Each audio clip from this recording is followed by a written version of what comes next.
Hey guys, it's Malthus here once again, talking a bit more about Angry Circle Surferman build that basically just utilizes Rage, Vortex, and Cleave to, well, do lots of cool shit. Good news is, in the end, the build is a whole lot of fun to play.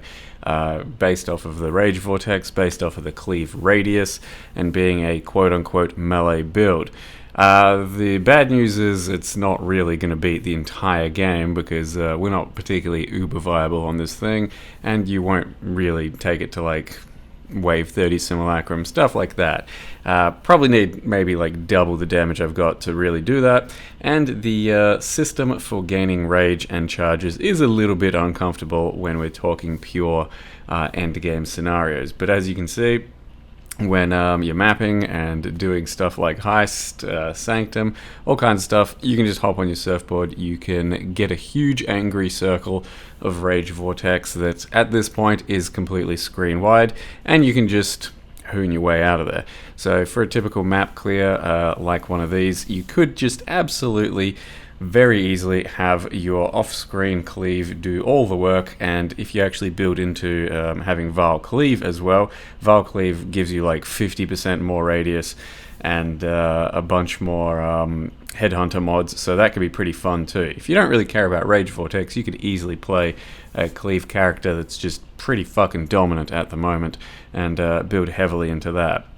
I, in the end, basically wasn't pressing Val Cleave at all because I didn't have it as part of my 6-link. I just had a separate Val Cleave, so it's a bit harder to proc since you need to basically kill a rare mob to steal stuff with it and activate the buff.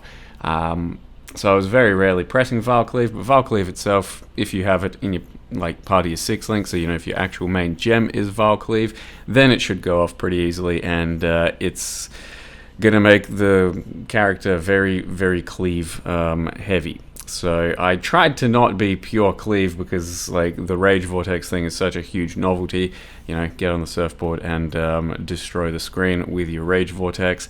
So you can see that the maps are pretty clean, pretty clear either way, with either Cleave or Rage Vortex, but I was sticking to more Rage Vortex for the novelty, whereas normally I'd say it's just a bit more smooth to just run around right-click deleting entire screens instead, given the AoE of our Cleave. So by this point of the character, I did have my 3 charm slots that were giving me, I think, 5% and then 6% respectively AoE per endurance charge, and it's pretty overkill.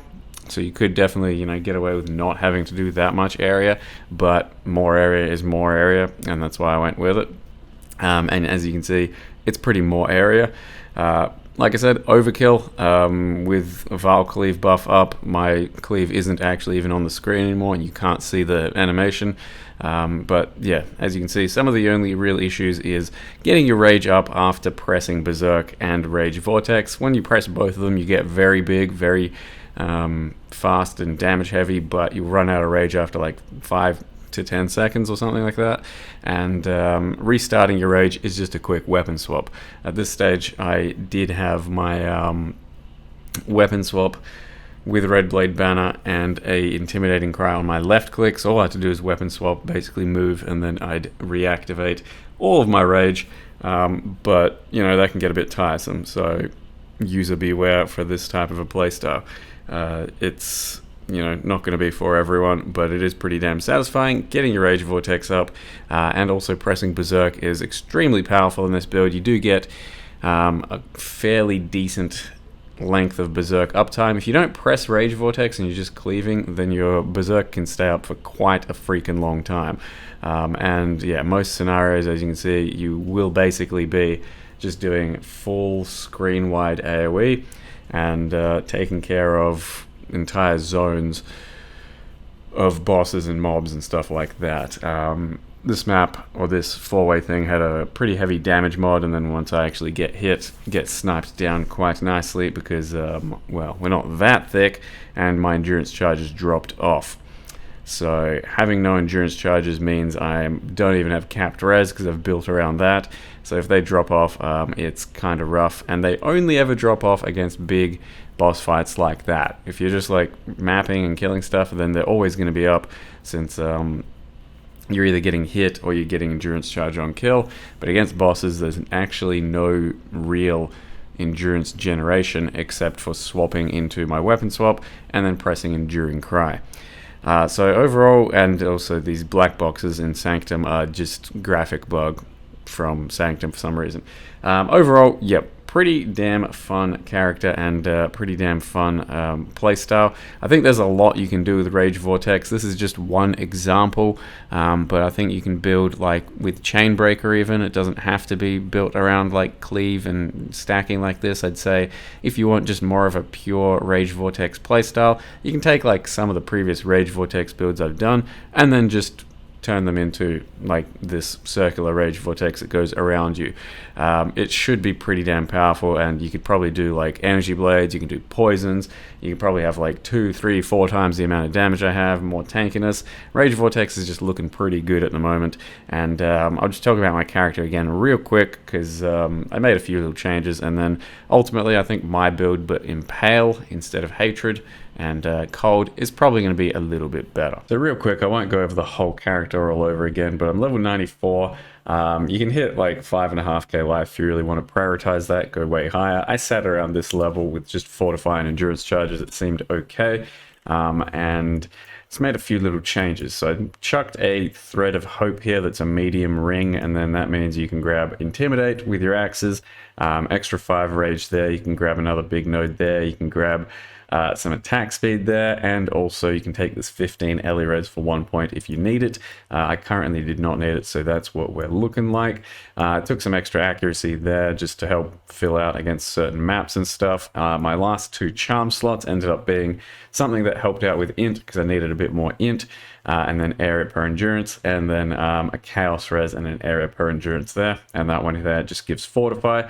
It's reliable enough throughout most things, but then if you're like pure single target like uber bossing or some shit, it's not going to be fully reliable. But this is not an uber bosser. Please don't try and take it to uber bossing.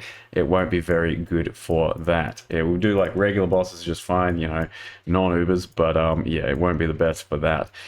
Lethal Pride, I just chucked one here for some double damage. It's really not that special of a Lethal Pride. It just does like 10% double damage, so not the best, but it is what it is. And then got my Forbidden Flesh and Flame just for my endurance charges and endurance charge generation.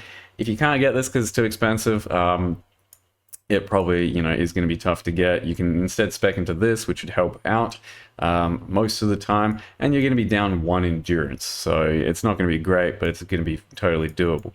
And then I pathed all over here to be Cold Convert, and I was going to take this as well. Ultimately, it's kind of a bit of a waste and a bit difficult to do, so in the end, the character is Cold Convert almost entirely, with a little bit of lightning on my gloves just because I couldn't be fucked finishing the cold there, and it is good for freezing things, and it is good for satisfaction of shatters and Herald of Ice.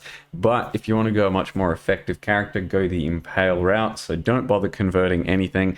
Instead, just have Pride instead of Hatred, and take some Impale, use an Impale gem, and instead of like some Ellie damage stuff, try not to get any extra early damage anywhere else. So like my amulet has extra cold. That wouldn't be necessary if you're in Pale route. You wouldn't spec any of this. You wouldn't spec this. Instead, you'd be taking like this Impale wheel here, I think it is. Like this Impale stuff here. You'd take this Impale stuff here. You'd focus more on Pride, you know, brutality, stuff like that. Ultimately, just having a quick look around, I've currently got something like 8 million Cleave DPS or something. If I just did a respec and re-gear very quickly to Impale, I'd probably have like 12 to 15 million Cleave DPS. So that would, you know, be more powerful for Rage Vortex as well. And you just wouldn't be shattering things, which would be a bit more boring, I think. But there's also much more room for potential on the higher end, because you can get like Impale Charms, which are very expensive. You can get Impale, whatever jewel we're talking about, this thing. There's an additional Impale there. It's much more expensive to be doing this sort of stuff, but Impale does have a higher ceiling. And I didn't end up crafting a new axe because it's going to be pretty damn hard to beat this. I had a look, and it's about as good as things get. You can also do Ralakesh boots and a Maven belt instead of this setup, and then you have triple damage charges and all your charges up all of the time. But yeah, this is the way I ended up building, and it paid off pretty well. I had a lot of fun on this character. Got to like level 94, and it was not particularly fast because I was dying plenty on some pieces of content, but I just had a lot of fun mapping, so I just kept doing maps for the fun of it, because surfing around was pretty cool. Swapping into Red Bleed Banner every now and again. As you can see, my weapon swap has Intimidating Cry or Enduring Cry. You just do that, and then you are good to go. Get angry and keep surfing. So that's the build. Hope you guys enjoyed. Much more potential for Rage Vortex, I'd say, in the future for all kinds of other things. I could easily rebuild 2 or 3 Rage Vortexes right now, trying to make them faster, you know, more Poison, Pathfinder, Energy Blade, all kinds of stuff, but that'll probably do it for me. You guys can keep exploring. There'll be some pretty big Rage Vortex builds out there, I think. Thank you very much for watching. I'll see you guys next time.